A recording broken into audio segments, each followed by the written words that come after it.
Dá o seu recado. Você agora não está sozinho. Fernando Sérgio está aqui ao lado. No seu somzão ou no seu radinho. Se você está todo, conte agora com Fernando. Tudo é alegria e felicidade. Muito obrigado pela audiência. Aqui o vídeo é um privilégio. Nosso sucesso é você com a gente. Aqui no show do Fernando Sérgio. Alô, Rio de Janeiro. Alô, Brasil.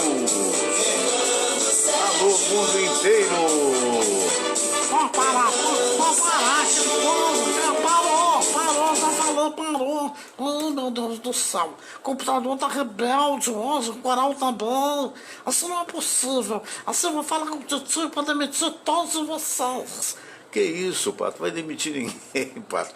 Ó, tio, tá vendo? Estou penteado novo, 4 pontos. Tio, bom programa, hein? Olha, vou saltar de banda. Esse pato, ó, o que esse pato tem me consumido. Pois é, esse pato, ele até não sair, ele atrapalha, sabia?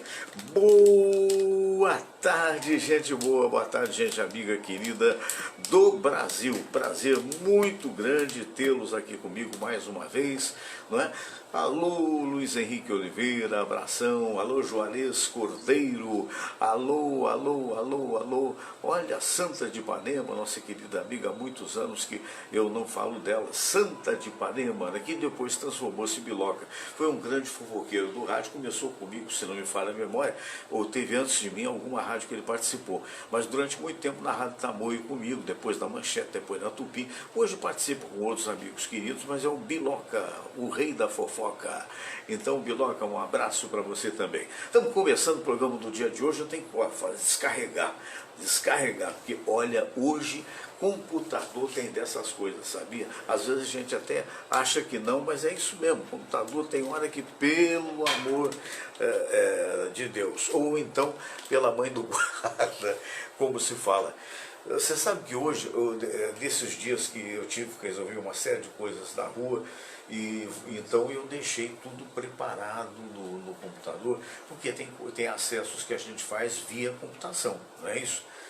Quando eu vou mostrar uma coisa para você, quando eu vou mostrar uma entrevista virtual, tudo isso porque antes o programa era ao vivo. Pós-pandemia e durante a pandemia, o programa é virtual, não tem o que fazer, né?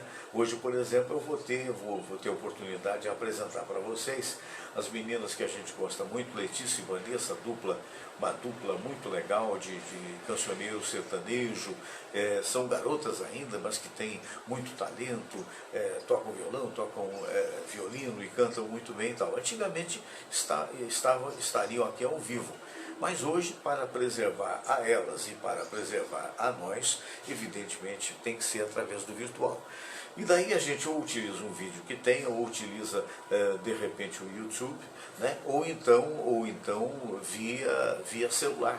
Né? É o jeito, né? A pessoa coloca lá a imagem dela e a gente capta essa imagem e faz uma ou outra entrevista. Né? Um abraço para o Pedro Carlos, professor Pedro Carlos Pereira, um abração grande para você. Muito bem, então tem isso, né? Josias de Castro Almeida, receba meu abraço, meu querido amigo Silvinho Barbosa, que está bombando com o programa dele na TV Max. TV Max que você tem na net, os canais dela, se você não tem net, você acessa no tvmax.com e vai ver o programa do nosso querido amigo, sempre aos sábados às 19 horas e tem repeteco aos domingos às 22 horas. Alô, Carlos, o Carlos compartilhou um vídeo, um abraço, Carlos. Pois é, e se você está me vendo no YouTube, Não se esqueça de clica lá no inscrever-se, é muito importante para nós a sua colaboração. Alô, Irani Rendando, estou suando aqui, menina, mas não é só o calor está forte, eu não liguei o ar-condicionado de propósito para não fazer muito barulho, mas ele não faz mesmo. De qualquer maneira, vamos ver se eu aguento até o final sem o ar. Se tiver que ligar, ligarei eu. Muito bem. Então o que eu estou dizendo é o seguinte, hoje deu de tudo nessa computação. Então eu preparei o programa antes, saí, fui resolver as coisas que tinha que fazer e quando voltei, né, não, agora vou fazer o programa. Cadê o que eu tinha preparado? Tinha caído tudo, o computador havia desligado. Mas você poderia até dizer, não, é natural que o computador, quando vê que não há movimento nele, durante um número X de minutos, ele desliga. Só que não é o caso deste computador, que está preparado para ficar ligado mais ou menos no mínimo 1 hora, porque a gente sabe que eventualmente uma entrevista demora, e aí é feita pelo celular, ou de repente, só que tinha desligado tudo. Falei, meu Deus do céu, lá fui eu. Falei, o quê? Vou ligar. Liguei, voltou, que alívio, né? O que eu tinha preparado estava na tela, as janelas. Falei, que maravilha, que espetáculo, que espetáculo. Aí vou preparar essa câmera aqui, olha, tá vendo? Veja você que maravilha, ele acabou de desligar aqui. Eu estou dizendo que não é à toa que as coisas acontecem, eu acho que ele está com o temporizador errado aqui. De qualquer maneira, eu vou ligar de volta e, se Deus quiser, vai acontecer, né? Muito bem, antes de eu fazer isso, para poder dar o tempo necessário para que tal aconteça, porque assim, o que está desligando é a tela. E a tela desligando, que ela leva um tempo para poder... desculpa eu sair de enquadramento aí, vai ser esse programa inteiro. Agora, por exemplo, ligou, e aí pede a senha. Aí eu tenho que botar a senha outra vez, porque é assim mesmo que a banda toca. Quer dizer, hoje vai ser um dia emocionante aqui, emocionante. Então, gente, olha, sem mais delongas, eu vou ligar para o Sérgio Solon, que vai participar com a gente, mas primeiramente, eu vou fazer o seguinte, para que eu tenha tempo e para que não fique correndo atrás desse computador maluco, né? É só, de repente, mudar um pouquinho, né? E vamos ver aqui a vida de trabalhador com o Osmar do Breck, meu querido amigo, presidente da Confraria dos Amigos do Rádio, né? Meu Deus do céu, já sei o que está havendo. Já sei o que está havendo. Gente, eu vou botar aqui, mas vou botar, não está devidamente na tomada. É isso que aconteceu. Vamos lá, vamos lá.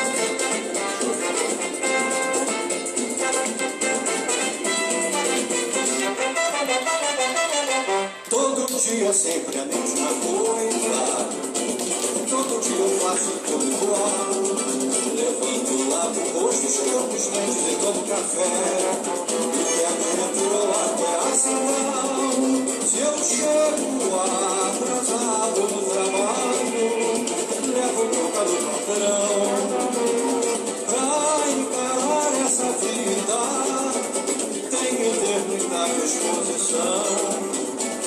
Tem que ter muita disposição, não é mole não. Todo dia é sempre a mesma coisa, todo dia eu faço tudo igual. Levanto, lavo o rosto, escovo os dentes e tomo café, e pego o metrô até a central. Se eu chego atrasado no trabalho, levo bronca do patrão. Pra encarar essa vida, tem que ter muita disposição, tem que ter muita disposição. O que eu ganho não dá para viver, não sobra um tostão para o lazer. Já não sei mais o que faço para me livrar dessa situação. A pior coisa na vida é trabalhar para enriquecer o patrão. Mas um dia eu acerto uma loteria, aí então minha rotina vai mudar. Enquanto isso não acontece, o meu patrão eu tenho que aturar.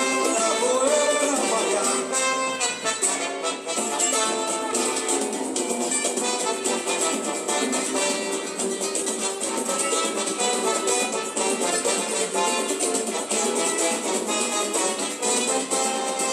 Se eu chego atrasado no trabalho, levo bronca do patrão.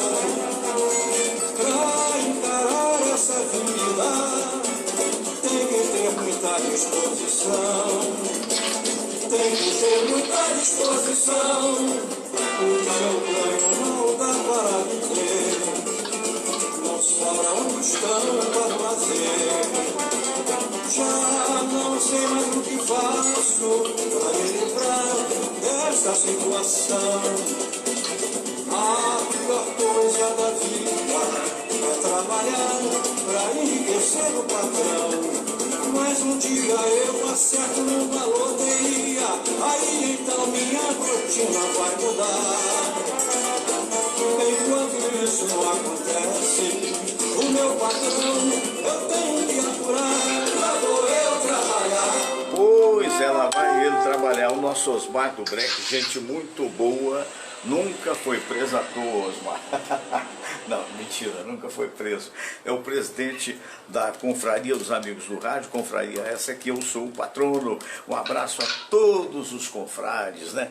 Ele já chegou, ele está aqui, é o nosso querido Sérgio Solon. Sérgio Solon, ele é o editor da Mídia de Verdade. Mídia de Verdade é um canal do YouTube que é muito interessante, fala dos famosos. Então vamos conversar com o nosso queridíssimo Sérgio Solon.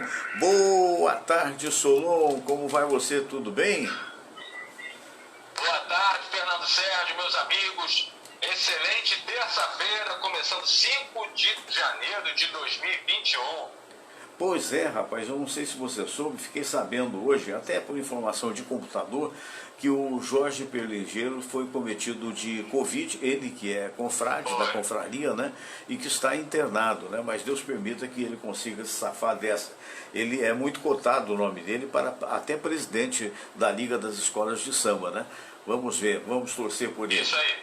Mas e aí, meu amigo, quais são as novidades nessa área artística? Temos novidades aí. Vamos começar então pela Rádio Jovem Pan de São Paulo. Sim. Quem for do Rio de Janeiro vai conhecer, vai se inteirar sobre o que eu estou falando. Sim. O Rodrigo Constantino, que é um economista e é uma pessoa abertamente que apoia o governo do Jair Bolsonaro, ele foi demitido no dia 4 de novembro. Eu vou só lembrar o internauta uma polêmica que houve sobre uma audiência de estupro de uma menina chamada Mari Ferrer. Sim. E dentro da audiência, o advogado de defesa, né, o advogado do réu, né, em questão acusado de estupro, ele falava sobre relativizando, jogando no moralismo naquela questão. E o Rodrigo Constantino, na época, ele chegou a dizer que se fosse com a filha dele, ele não culparia o agressor e sim repreenderia a filha. Ele foi demitido de 4 emissoras de rádio no Brasil inteiro, né? A Jovem Pan foi a primeira a demitir o Rodrigo Constantino e está anunciando hoje que ele está voltando para a programação da Jovem Pan. Ele começa no dia 11 de janeiro no programa Pingo nos Is. O Rodrigo Constantino tem mais de 410 mil inscritos no canal dele no YouTube. Puxa vida, E ele comenta mais sobre política, é? Mais sobre política. Ele fala mais sobre política, comportamento, sobre o governo Bolsonaro, né? Sei. Naturalmente deve ser os correligionários todos do Bolsonaro, né? Tá certo, meu amigo, tá certo. Cada qual no seu cada qual, né? Mas o que mais? O que você Só conta? uma correção, eu falei 410, ele tem 490 mil inscritos, ou seja, ele tem quase meio milhão de inscritos. Meio milhão de inscritos, muito bem, muito bem. E aí, o que mais que você conta pra gente? Vamos lá, o técnico Vanderlei Luxemburgo, que acabou de assumir o Vasco da Gama essa semana, né? Sim. Nessa luta do Vasco para tentar sair da zona de rebaixamento e lutar contra o rebaixamento, né? O Vanderlei Luxemburgo está sendo processado pelo condomínio Barra Mares, Fernando. É mesmo? Esse condomínio é da Barra da Tijuca, zona oeste do Rio de Janeiro. Sim. E esse condomínio, que fica ali na Avenida Lúcio Costa, está processando o Vanderlei. Sim. Porque parece que houve um dano estrutural. O condomínio diz que decorrente à reforma do Vanderlei fez no duplex, que pertence a ele, a estrutura do edifício foi prejudicada. O Barra Mares está dizendo também que o Luxemburgo deve deve mais de 221 mil reais de condomínio e está querendo que ele desfaça toda a reforma que ele fez. Está pedindo isso no Tribunal de Justiça do Rio de Janeiro. Mas deixa eu entender, a reforma que ele fez foi em apartamento no condomínio ou era uma casa no condomínio? Você sabe? Não. É dentro da estrutura do prédio, dentro do duplex dele. E o condomínio está dizendo que as infiltrações são decorrentes dessa reforma que o Luxemburgo fez no prédio dele. Eu imagino que deve ser um apartamentaço fantástico, extraordinário, né? Porque para 3 andares. 3 andares, meu Deus do céu. Cada qual no seu cada qual, né? Cada um pode aquilo que pode, né? Muito bem, mas eu torço muito por ele, você é vascaíno também, eu torço muito por ele, desesperadamente, né? Ele, inclusive, foi um ato de coragem. Você sabe que o primeiro que foi convidado para ir para o Vasco da Gama foi o Zé Ricardo. E o Zé Ricardo não aceitou, não quis. Há quem pense que a minha carreira vai ficar manchada, que o time vai cair e tal, que é bobagem. Mas ele não quis, tem lá suas razões. E segundo eu sei, o nosso amigo, o professor, ele se ofereceu, ele disse, olha, eu vou fazer, se eu conseguir tirar vocês da degola, eu ganho um salário X, que eles combinaram, não sei qual. Se não tem salário.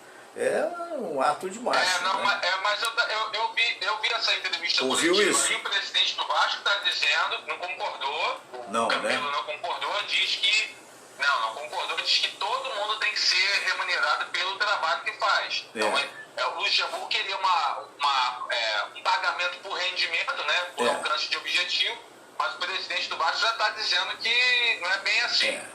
Todo mundo tem que ser remunerado pelo trabalho que faz. O presidente é um campeiro, né, que já está de saída, acho que no final do mês ele sai, e alguém tem que dizer para ele que todo mundo tem que ganhar o trabalho que faz em dia.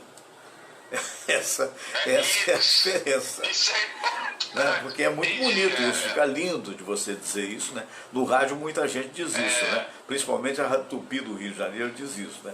Mas na hora de pagar é um desespero. Mas e aí, vamos lá, o que mais? Vamos lá. Hoje, a gente está no dia 5 de janeiro de 2021, Sim. mas parece que a gente está em janeiro de 2019. Vou dizer para vocês por quê. Numa reunião que aconteceu hoje de manhã, o presidente da República, Jair Bolsonaro, numa reunião com os apoiadores dele, né, com os asseclas dele, com os partidários dele, ele colocou na conta da imprensa, o Bernardo, a potencialização do dano do coronavírus. Ele diz que a imprensa maximiza demais potencial destrutivo desse vírus. Ele ignora completamente que nós já estamos quase atingindo 200 mil mortos oficiais, lembrando que o ex-ministro Mandetta e o ex-ministro da Saúde, o Nelson Paes, eles dizem que há uma subnotificação e possivelmente a gente tenha mais de 250 mil mortos, e não apenas 200 mil conforme os números oficiais. O presidente está jogando a responsabilidade da pandemia na imprensa e, de novo, diz o seguinte: o país está quebrado. Ele disse aos apoiadores dele, tem vídeo aí na internet, está dizendo que o país está quebrado e ele gostaria de mexer na tabela do imposto de renda. Ele não diz exatamente como, não diz exatamente no que ele quer mudar, mas ele colocou de novo a conta da desgraça da pandemia na imprensa. Isso é terrível. Sinceramente, eu já pensei em não falar mais desse cidadão, porque é hediondo uma coisa dessa, porque ele está jogando toda a categoria da imprensa, jornalismo, radialistas, pessoal que trabalha no chão. E tem muita gente idiota que acredita nisso, que é outra idiotice, né? Você se lembra que quando começou, eu gostaria de não falar, mas infelizmente eu tenho que falar, eu tenho que defender os meus amigos, os bons radialistas, a exemplo de você, né? Ele pode lá ter os seus méritos, que eu estou até agora querendo descobrir, mas pode ser que tenha, né? Agora, é um negócio absurdo isso, quer dizer, você vê quando surgiu a pandemia, primeiro dizia que era uma gripezinha, você está vendo que não era uma gripezinha, e segundo fica pau da vida porque alguém fala que é uma gripezinha. Quer que eu fale o quê? Quem disse foi você, não fui eu. né? Depois disse também que a culpa era da imprensa internacional, que estava fazendo uma onda muito grande com relação à pandemia, né?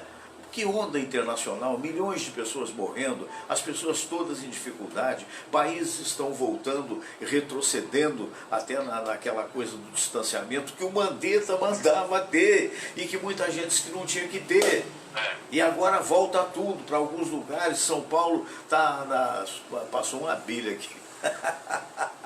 Só isso que acontece, passou uma abelha aqui, quase que eu termino o programa mais cedo.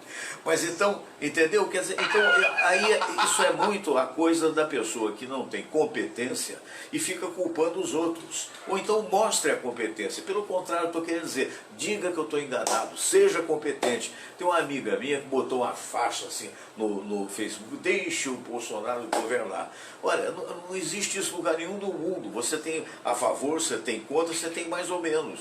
Quer dizer, agora o cara fica culpando a imprensa, que a imprensa divulga o que existe. E o que pior, né, se houve subnotificação, se é muito mais do que 200 mil, pior para ele. Porque é um governo tão paquidérmico que, para você ter uma ideia, esse ministro da Saúde agora está todo embananado, porque 50 países já começaram a vacinar e ele está querendo comprar de tudo quanto é lugar, de tudo quanto é jeito, para poder dizer que pode haver a vacinação. Aí descobre que não tem seringa suficiente. E não tem seringa suficiente porque o Ministério da Saúde não se antecipou ao fato. Porque você não pode aplicar uma vacina com o dedo. Isso também é culpa da imprensa, ô Sérgio? Pois é, Fernando. Da minha parte, acredito que da sua também, a gente torce para que o governo dê certo, mas eu acho que ninguém está impedindo o Estado brasileiro de atuar e de trabalhar. Inclusive, a gente estava esperando isso desde 2019. Então, a questão da incompetência e da incapacidade do Estado brasileiro, e aí não digo que é só do presidente da República, mas de todo o Estado, é gritante. O que você disse, tem países e mais países, até mais fortes que o Brasil, já vacinando a sua população, enquanto a gente está vendo bravata daqui e de lá, e não tem torcida contra, simplesmente tem uma imprensa que informa a população de que isso é uma coisa grave, de que é uma coisa que está matando pessoas, que está colapsando o sistema público de saúde, né? Não só aqui, como em vários lugares do mundo. Jogar isso na conta do trabalhador, do jornalismo, eu acho que isso não é correto. Eu acho que a gente nunca deve desanimar de dizer isso. Jornalista, sem jornalista, sem jornalismo, não tem democracia. E o nosso papel é justamente de flagrar e de cobrar o poder público na sua função constitucional. Mas deixa eu te dizer uma coisa, quem tem vocação para ditador não gosta da imprensa. Não gosta da imprensa, porque a imprensa mostra, questiona então, pelo menos. Como a gente ainda vive numa democracia, a gente cobra, né? É verdade, quer dizer, a imprensa questiona. Você tem razão. Você não pode estar certo em tudo, ninguém está com a razão em tudo. Mas você questiona, e se é uma democracia, você questiona. E tem gente como ele que não gosta de obter questionamentos. Tem um vídeo que me mandaram, que não é fake news, que mostra umas palavras de baixo calão, essa coisa toda. Quer dizer, num estadista é muito complicado isso. A gente quer não falar, mas isso lembra muito o filho que teve problemas com o pai e 40 anos depois acha que a culpa é do pai. Pô, o pai já se foi e o cara não, a culpa é de quem está tocando o barco, está tocando mal, então tem que tocar melhor. Quer dizer, essa é que é a história. Eu sou contra, você sabe o que acontece? Eu sou contra, Sérgio, a reeleição, sabe? Algum tempo atrás eu vi um cara, até que eu não gostava muito, que era o Delfim Neto, porque fez parte da Revolução, da ditadura militar e tal, mas é um grande economista, e ele dizendo que não deveria haver a reeleição. Porque aí o cara tem 4 anos, ele poderia ser reeleito, por exemplo, 4 anos depois que ele deixasse. Aí sim, porque o cara faria o melhor governo possível para poder ser reeleito 4 anos depois. E daria oportunidade a outros. Se fizesse um bom governo, viria outro do mesmo ramo para poder fazer o trabalho. Então o que acontece no Brasil é o seguinte, nós podemos ter uma reeleição. a nível da Constituição, né? Então, ao ter essa a reeleição, o candidato, eu digo aí de todos, não só do presidente, o governador, o prefeito, todo mundo fica pensando no primeiro ano de atuação, o cara fica querendo ser reeleito. Então ele se divide entre administrar e jogar para a plateia para ser reeleito. E aí acontece o caos que você viu que está acontecendo no Rio de Janeiro, a situação lamentável dos hospitais federais, dos hospitais estaduais e dos hospitais municipais. No entanto, na campanha de reeleição, o prefeito anterior dizia que ele estava no comando. A moça que foi subprefeita, vice-prefeita, ela dizendo, você se lembra? Não, porque se um avião está tendo turbulência, você não mudaria o piloto. A mulher não sabe nada de aviação, ela não sabe que o piloto e o copiloto ambos têm competência para o avião e para dirigir o avião. Isso não é governo, você não tem que mudar nada. E o cara dizendo que resolveu tudo quando não tinha resolvido nada, porque hoje a prefeitura não tem cofre nem para poder pagar os servidores. Pois é, pois é. Aqui no Rio de Janeiro a gente está no... Tem um caos da saúde pública, mas a gente tem que entender que isso é uma coisa nacional. Manaus, por exemplo, está aparecendo todo dia na imprensa filas e mais filas de carro de funerária para enterrar a morte da Covid. Voltou aquilo tudo. A gente não pode ignorar, aí, isso é uma coisa grave. Sim, e aí acontece o seguinte, a televisão mostra aquela quantidade de covas, uma ao lado da outra, e que todos nós estamos intranquilos, é verdade. Mas, meu Deus do céu, ela criou isso? Não, ela não criou isso. Tem muita gente querendo dar uma de avestruz. Você sabe o que a maioria quer? Dessas pessoas que são negacionistas, é ser o avestruz. O cara quer enfiar a cabeça no buraco, mas vai ficar com o rabo de fora. Então é aquela história, quer dizer, não adianta nada. Você tem que ver, você tem que perceber para tentar sobreviver. Essa é a realidade. Tem gente aí, você vê, eu estava vendo agora há pouco na TV Globo um epidemiologista dizendo o seguinte, vamos ter um aumento considerável de casas pelas festas de fim de ano e pessoas que estão negando isso. Eu sou jovem, sou bonito, nada vai acontecer. Outro dia morreu um menino de 15 anos, de Covid. Não, e bebês também, Fernando. Isso é um mito de dizer que é só os idosos que estão correndo risco. Isso é uma mentira, já foi, agora é todo mundo. Agora é todo mundo. E é quase que fortuito, mesmo usando as proteções. Daqui a pouco nós vamos ter aqui o doutor Munhoz conversando com a gente, que vai naturalmente dizer do problema dos hospitais cheios, essa coisa toda. Mas, meu amigo, tem aí uma última notícia para nós? Temos.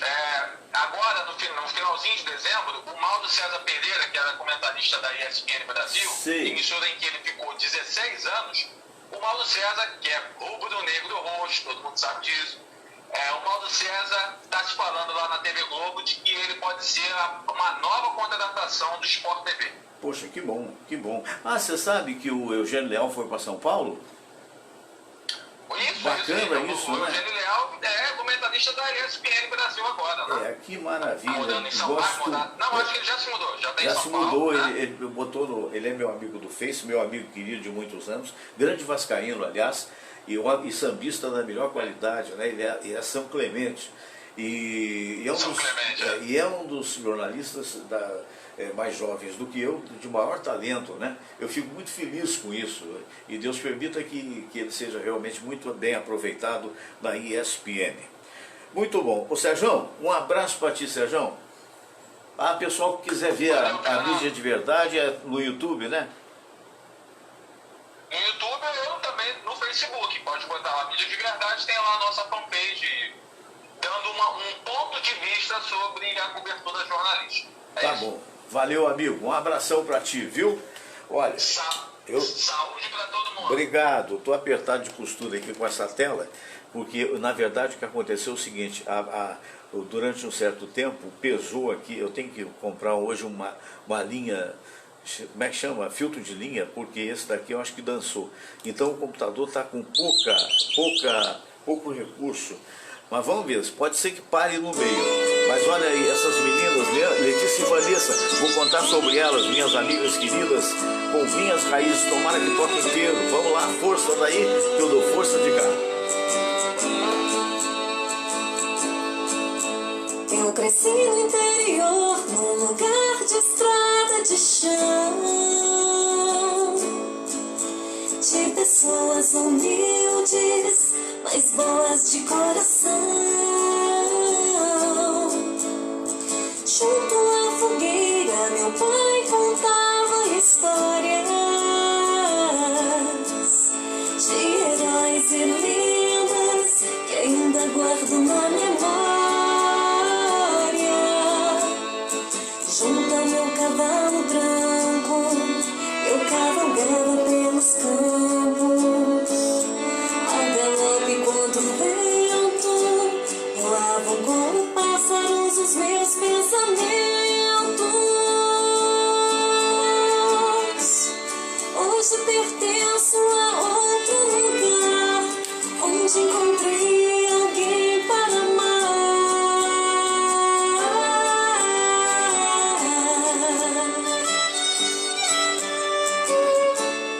Mas mesmo longe nunca esquecerei da minha casinha beira-chão, onde criei minhas raízes e os sonhos do meu coração.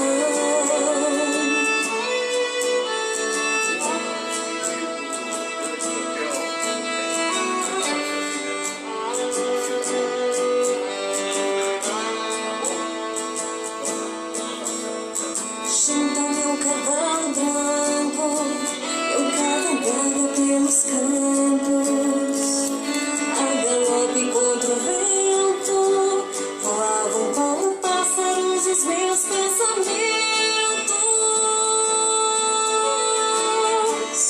Hoje pertenço a outro lugar, onde encontrei alguém para amar.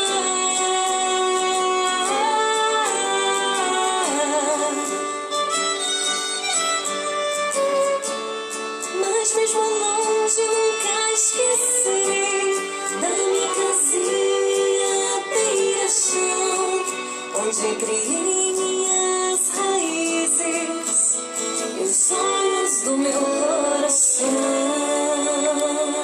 Pois é, gente querida, um abraço para o Eros Mário Cordeiro. O Eros foi a pessoa que me apresentou essas meninas quando elas chegaram aqui no Rio de Janeiro. Elas são de Barra do Piraí, estão fazendo aqui muito sucesso, estão fazendo também muito sucesso em São Paulo, né? E, enfim, daqui a pouco no Brasil, né? E elas vão fazer uma live no domingo, dia 10. Nessa live ela custa, me parece que R$10 por pessoa, quer dizer, não é por pessoa, né? Se você tem uma família com 7 pessoas, você vai ver as melhores músicas sertanejas, mais bem orquestradas, e você vai ver através do YouTube. E você paga R$10, a família com 7, meu Deus do céu, sai por 70 centavos para cada um. E é a forma nova que as pessoas têm, os artistas têm, de poder na pandemia fazer algum, né? E, mas Fernando, como é que eu vou ver? É muito fácil, entra na fanpage, olha, escreve-se fanpage, né? fanpage.com, e aí você vai abrir a fanpage, você bota lá Letícia e Vanessa, e aí você vai poder se inscrever, e no dia você recebe o link. Vai ser o show dia 10 às 4 da tarde, tá bom? Dia 10 às 4 da tarde, Letícia e Vanessa, imperdível. Ele é médico, é um dos melhores médicos do Rio de Janeiro, ele é o chefe médico do Hospital Alemão do Amparo, aqui no Rio Comprido, é tenente-coronel da Aeronáutica e é médico também do importante Hospital da Aeronáutica. Eu estou falando do Dr. Cícero Munhoz, com um encontro marcado agora conosco, sempre às terças-feiras. Eu vou mostrar aqui para vocês ele. Muito boa tarde, doutor Munhoz, prazer enorme recebê-lo aqui. Como é que foi de passagem de ano, meu amigo? Boa tarde, meu amigo Fernando Sérgio, nossos internautas. O fim de ano, dentro do possível, foi até bem, né? Porque eu no início de dezembro aí acabei contraindo Covid. É mesmo? Vai ser meio difíceis, mas até que no Natal e no Ano Novo foram 2 períodos que eu tive realmente reequilíbrio, né? Saúde. Então, para mim, não foi mal, não. Eu acho que dentro das dificuldades, até que passei bem esse ano novo. Sim. E vi que Covid, né, a gente não tem saudade de nenhuma dele. Foi um momento de vitória até, né? Porque, me explica, como um médico de muitos anos que o amigo como é que certas pessoas, a exemplo seu, têm lá o seu mal-estar e tal, mas podem tratar em casa. E outras pessoas, a exemplo do Jorge Perligeiro, né, que está agora internado, por exemplo, e precisou de cuidados hospitalares.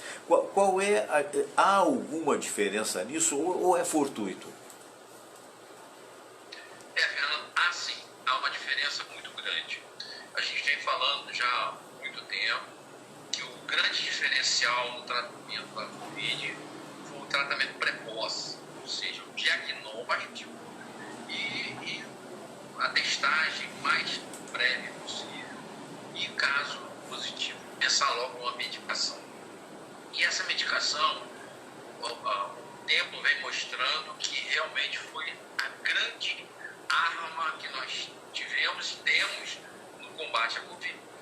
Então, se você pegar essa pessoa que está nos 5 primeiros dias que a gente chama um período de infecção da doença, né? Sim. A penetração do vírus, e começar a tratar com o protocolo normal das medicações, a grande parte dos pacientes vai realmente evoluir bem.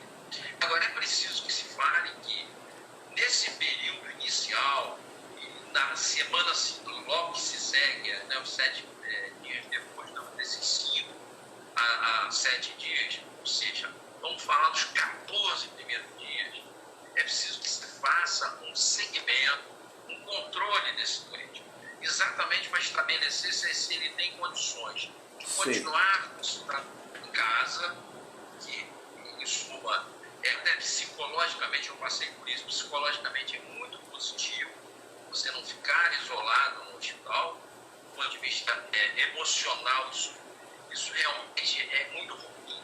Então a gente evita. E como isso é feito? Através de um controle de duas coisas principalmente. O controle da tomografia computadorizada, que deve ser feita logo que os primeiros sintomas aparecem. Então você vai ver o grau de padecimento, né, o grau de comprometimento da função respiratória. E normalmente em pacientes menos graves, como foi o meu caso, chega a 15% no máximo de comprometimento pulmonar, geralmente na área periférica, na área externa do pulmão. Não é aquele comprometimento no centro do pulmão. Então esse é o primeiro ponto. Se você tem um comprometimento periférico e até 20, 25%, há uma certa segurança em te manter em casa. O segundo ponto importante é o exame de sangue, onde você vai dosar algumas coisas importantes, como todos os exames de sangue, né?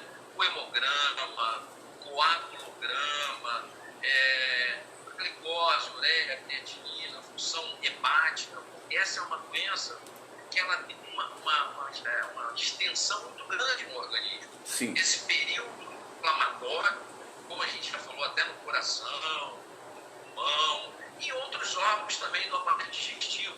As pessoas podem ter, inclusive, períodos de diarreia. Então, esse primeiro período, o exame de sangue, todos esses parâmetros, e dois em particular, dois são importantíssimos. O chamado PCR, que é a proteína C reativa, que ela denota o seu grau de inflamação. É aquele do algodãozinho? Ou seja, não está disparando. Se esse dado começa próximo da normalidade ou ligeiramente aumentado e de repente ele dispara, significa que o seu grau inflamatório do organismo é muito alto. É uma hora de usar anti-inflamatórios potentes. E entre eles, um que a gente lança a mão com sucesso são os corticosteroides. Os corticoides são muito usados em várias doenças inflamatórias, mas essa é uma medicação que a gente, dentro do possível, não deve usar em caráter domiciliar. É preciso que aí sim comece a pensar numa internação, não precisa ser a nível de CTI, mas uma internação que você possa dosar essa medicação anti-inflamatória e saber, então, qual é o grau da dosagem que vai manter o seu processo inflamatório sob controle. E, finalmente, um outro dado também do exame de sangue, importantíssimo, chamado D-dímero. O dedímero, ele é um preditor, ou seja, ele é uma antecipação da possibilidade do seu organismo fazer o tromboembolismo, ou seja, aquela formação de trombos que vão obstruir vasos, principalmente a nível pulmonar. Sim. Então, o dedímero, ele, quando ele aumenta de forma muito importante nessa fase final da fase inflamatória, é um perigo muito grande, e aí é que você fica internado, porque vai fazer o uso dos chamados anticoagulantes. Certo. E esses anticoagulantes, que em geral são injetáveis, a maioria deles são injetáveis, somente devem ser usados em regime hospitalar. Então, em resumo, essa é a diferença entre o paciente que evolui bem em casa e aqueles pacientes que precisam, então, de uma internação hospitalar. Agora, doutor Munhoz, as pessoas estão muito preocupadas, né? Porque está havendo aí uma alta ocupação dos leitos, tanto leitos de enfermaria quanto leitos de Covid, a quase totalidade, ou beirando a totalidade. E há uma pergunta que me foi feita recentemente num programa, eu falei, vou perguntar ao doutor Munhoz. É o seguinte, as pessoas que têm outras doenças que não a Covid, principalmente que necessitam emergência, estão sendo afetadas também por essa falta, que às vezes é de insumos, às vezes é de leitos e às vezes também de profissionais? A dificuldade é grande? É verdade, Fernando. Isso é uma realidade e não é no Brasil, não. É no mundo inteiro, né? O que tem se notado é que algumas doenças, principalmente aquelas comorbidades que podem ter a agudização do seu quadro, ou podem ter episódios graves, vou citar algumas, a diabetes, que às vezes descontrola e é preciso um regime de internação para você fazer o uso de certas substâncias injetáveis, né? Sim. As doenças isquêmicas cardíacas, como as anginas, que podem se transformar num infarto do miocárdio, e você muito bem sabe disso. Sim, o infarto do miocárdio, hoje, ele é tratado o mais precoce possível. Se possível, nas 6 a 12 primeiras horas da dor no peito, e se diagnostica através do eletrocardiograma, esse paciente tem que ser tratado imediatamente. E uma grande parte dos hospitais hoje que você tem até as salas de hemodinâmica, esse paciente deve ser colocado na sala e através do cateterismo fazer a desobstrução do vaso e interromper o infarto. E logo após fazer o uso do que a gente chama de stents, né? Que são dispositivos para então corrigir essa obstrução. Então, muitos desses pacientes não estão tendo a oportunidade que deveriam, porque não tem conserto. Os hospitais, uma grande parte deles são lotados, não tem mais onde colocar, nem pacientes que, alguns desses que eu falei, que precisam de um leito de UTI, e os leitos de UTI já estão completamente lotados. E você há de concordar comigo que grande parte disso não é culpa do governo federal, estadual, municipal, é culpa do próprio comportamento das pessoas. Porque a doença, ela é infecciosa e já existem agora algumas variantes que podem ser 4, 5, 6 vezes mais contaminantes, mais transmissíveis do que a forma inicial. Sim. Então, qual é a forma de você coibir ou tentar controlar melhor isso? O distanciamento social, né? O uso de máscara, o uso de todos os protocolos de asseio, de limpeza. E, infelizmente, a gente não tem visto isso. Esse final de ano foi uma catástrofe em festas, desde figuras famosas aí, do futebol da sociedade, até as comunidades mais carentes, bailes funk, festas que duram 24, às vezes 48 horas. Então, esse é o resultado, nós estamos correndo que foi plantado, ou seja, o descontrole e a falta de educação da população. É verdade. Uma pergunta aqui do Jairo de Madureira, que está vendo a nossa entrevista, manda um abraço para o senhor, desejo um feliz ano novo, e ele pergunta o seguinte: a pessoa que entra, tem um amigo que entrou numa UTI e já foi entubado, qual é o percentual, se é que pode se falar isso, qual é o percentual de retorno, na verdade, ou seja, que a pessoa escape de uma morte, uma coisa assim? Na verdade, o que ele quer em resumo saber é o percentual de mortalidade da doença, principalmente desses pacientes mais graves, claro. Certo, que é o caso, né? Já está de princípio denotado que é um paciente de muito alto risco, né?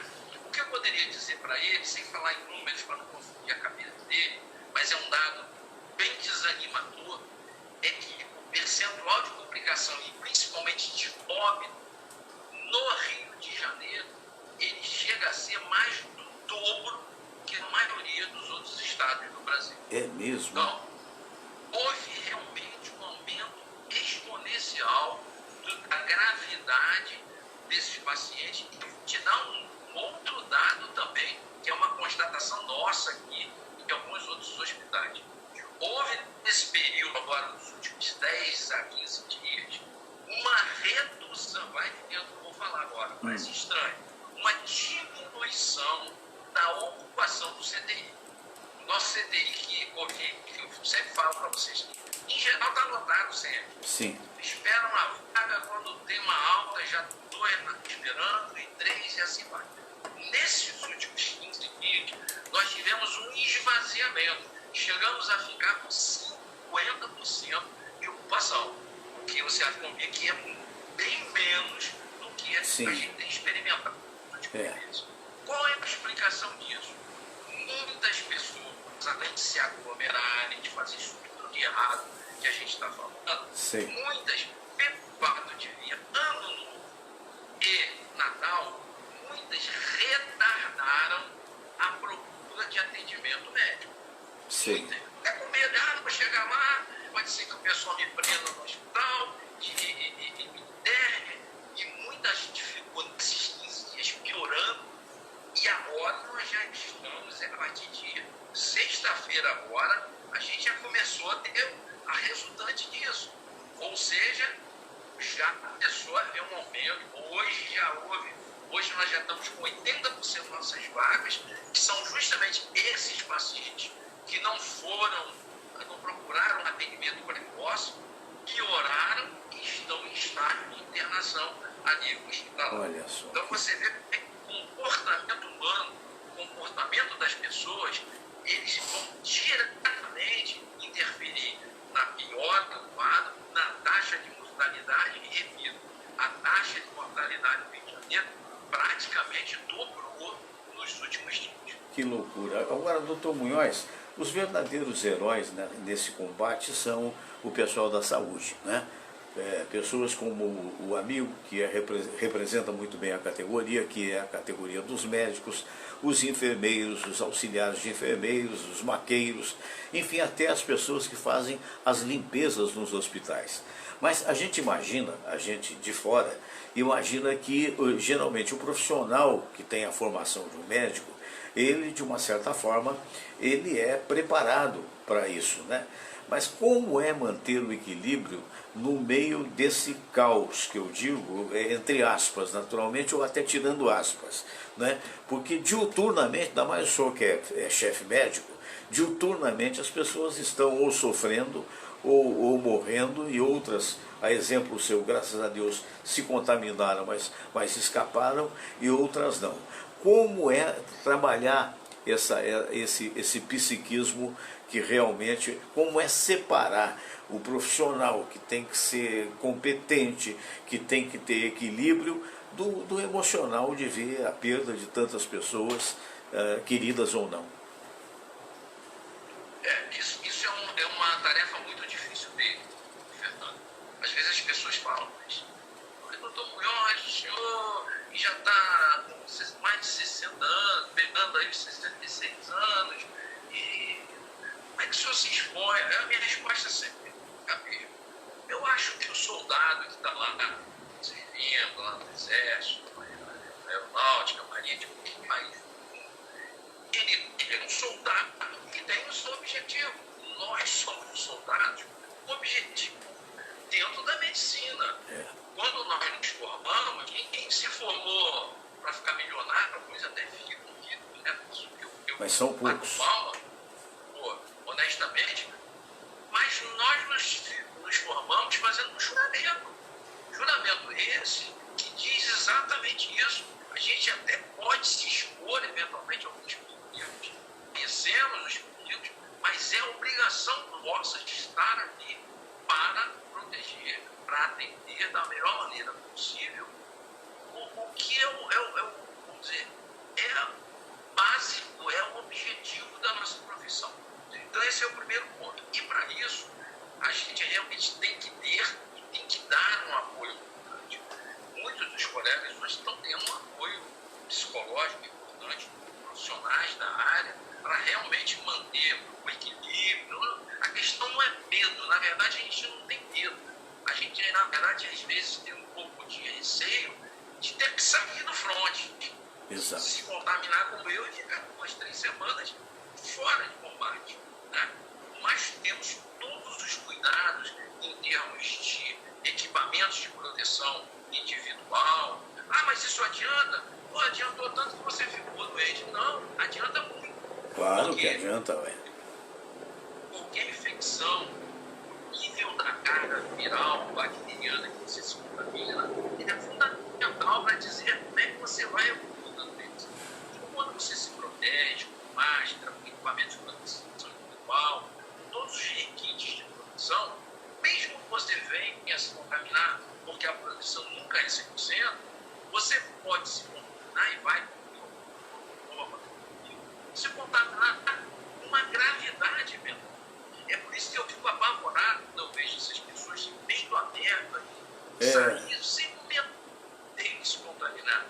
E pior, Fernando, eu escuto pessoas dizerem o absurdo, que é o seguinte: é melhor me contaminar mesmo, pelo menos eu me livro disso e fico vacinado. Deus me livre. Não é o caminho, não é por aí. A doença, ela é muito grave. E quem é que vai te garantir que você vai sair muito bem na doença? É verdade. Você vai correr um risco necessário. Então eu digo e repito, não só quem nunca teve, como quem já teve a doença e morreu. Continue se protegendo, até porque a doença está ensinando a gente que, como a gripe e outras doenças viróticas, podem haver variantes e a possibilidade de você ter novamente a doença existe. Não é uma utopia, não. Vários países do mundo já constataram pessoas que tiveram a doença mais de uma vez. Então a recomendação é: proteja-se sempre, o máximo que você possa. Distanciamento social, uso de máscara, uso de álcool gel e todo o requinte de proteção que você possa ter. Perfeito. Doutor Munhoz, muito obrigado mais uma vez pela sua colaboração, que foi tão importante ao longo do ano passado, né? Melhor quando estávamos todos juntos aqui, mas quem sabe um dia a gente possa voltar com a vacina chegando e com as coisas acontecendo. O fato é que pessoas como o amigo são muito importantes e nos fazem crer um pouco mais na capacidade dos homens, da medicina e da ciência na cura desse momento tão difícil para todos nós. Então, muito obrigado para o amigo, fico feliz da sua recuperação, teve Covid, mas se recuperou, e a gente deseja, tem uma abelha aqui circundando, eu deixei a janela aberta aqui, não pus o ar-condicionado, tem uma abelha aqui circundando, mas já se foi. Então, olha, que pena, caiu, não, já voltou. Então, muito obrigado, feliz ano novo, estaremos juntos nas terças-feiras, fraterno abraço. Muito obrigado, desejamos um ano novo excelente para todos nós, meus internautas, meus amigos, por favor, cuide-se, cuidando de você está cuidando da sua mãe, do seu avô, do seu filho, da sua esposa, então, por favor, cuide-se, todo cuidado é bom. Grande abraço, até a próxima terça, namastê. Namastê, querido amigo. Pois é, nosso doutor Munhoz, falando em doutor, estou vendo aqui o doutor Hernani Sampaio vendo a gente. O Hernani, tenho tido, eu acho que você tem viajado muito, que é natural, que agora você tem um pouco mais de folga, né?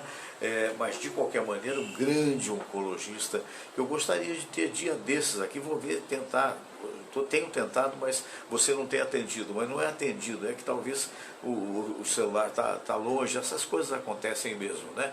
Dr. Hernando Sampaio, grande oncologista, alagoano, e que é uma figura fantástica, e passou aqui na minha frente agora. Eu vou sair daqui porque o cara está gostando de mim. Sabe o que que é? É uma abelha, gente. Que loucura, né? Olha, já foi para lá. Deixa eu... Vou ali com você vem comigo, sabe o que acontece? Eu hoje estou naquele dia que estou aqui à vontade, vai sair um pouco a iluminação, mas eu vou abrir aqui para ver se ela sai aqui, se eu posso continuar. Veja bem, então vamos lá. Jane Mary Caio César Colione. Jane Mary Hernani Sampaio, doutor Hernani, que eu já falei aqui. Deixa eu ver se eu falo mais coisa aqui. Luiz Henrique Oliveira, boa tarde, Fernando, está sempre ouvindo a gente. Valéria Aguiar, Márcia Rodrigues, Irani Rendano, oi Irani, Guilherme Rucop, acho que é isso, né? É difícil o nome dele, Edelstein, filho, acho que é isso mesmo, Guilherme Rucop Eckstein, filho. Sprechen Sie Deutsch? Ja, ich spreche. Não, mais ou menos. Guilherme, então tá vendo? Muito obrigado, Guilherme, pela audiência. A Irani, o Nelson Barbosa, o Luciano de Almeida, a Elvira Araújo, a Márcia Rodrigues, nossa, quanta gente. André Rangel, alô André, a Marlene Itaboraí, nossa querida parente lá de Juiz de Fora. Marlene, um beijo para você e para toda a turma aí da tua bela casa, que eu sei, né? Vamos continuar aqui, vamos nós. Elvira Araújo e Rita Carneiro de Mendonça de São Paulo. Rita, um abraço. Ela disse aqui, boa tarde, Fernando Sérgio, excelente terça a todos, obrigado. Antônio Costa, o Luiz Henrique dizendo aqui, deixa eu ver se eu mudo aqui o cenário, para eu poder ver as letras, que às vezes elas estão, agora fica melhor. Está vendo? Por causa dessa situação aqui, ó. A rádio, eu estava fazendo um comentário a respeito de uma rádio que eu trabalhei e tal, e sabe, deixa para lá, não vale. Valeu, querido, um abraço para ti. Concordo, mas deixa para lá. Denise Guzmán Silva, Ivan da Silva Santos, Fernando, boa tarde, tô ligado, curtindo o programa, sucesso sempre. Ivan de Patinho do Alferes, valeu Ivan, deixa eu ver aqui mais. Ian Felber, bonito nome, diferente, né? Ian Felber, se fosse nos Estados Unidos seria In, né? Né? Muito bem.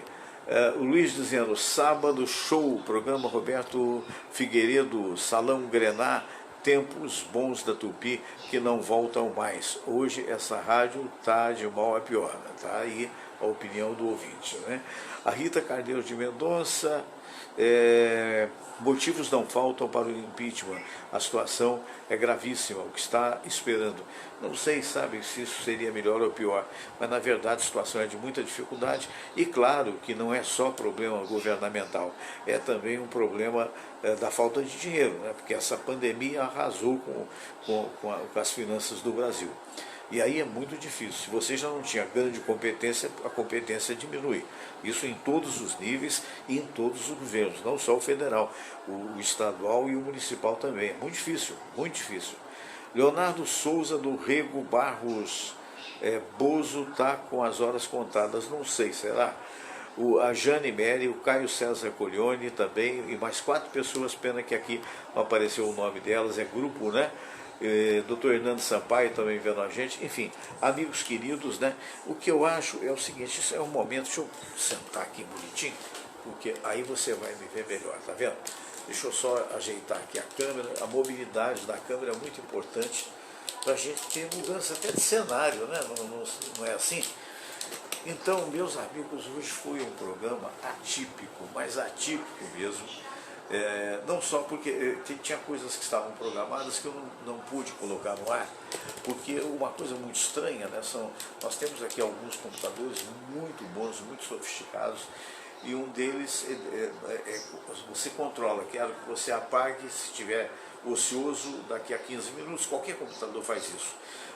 Daqui 1 hora, daqui a 2 horas. Então, quando eu faço um programa, eu tenho 1, 2, 3, 4, 5 computadores que estão atentos ao programa, né, para que não haja falhas e tal na medida do possível. Mas tem um que é o principal, que é aquele que está no ar. E esse pau para toda a obra. Tem até um substituto dele que a qualquer momento pode entrar, mas esse naturalmente estava desligado, porque ele não dá defeito, lê do engano, né? Mas não foi defeito isso. Acontece que, eventualmente, alguém deve ter passado sabe, um faxineiro, alguma coisa, o mais provável é isso, passou, sabe, vai e tira a tomada do lugar. E está o Fernandinho na rua. Quando eu chego, está de volta, tudo montado, então daqui a pouco apaga tudo. E eu tive que ficar, enquanto falava com você, ligando a tomada e tirando a tomada, ligando a tomada e tirando a tomada. Por quê? Porque você não tem como, né? Então eu não fiz aquilo que eu pretendia fazer de todo no programa. Mas eu acho que foi razoável, eu espero que você tenha gostado. E quero lembrar a você que nós estaremos juntos amanhã mais uma vez, às 3 da tarde, de 3 às 4 da tarde. Tá bom? Fiquem com Deus. Deixa eu só fazer mais uma coisinha, porque quando isso... Olha, um abraço forte a todos vocês. Namastê.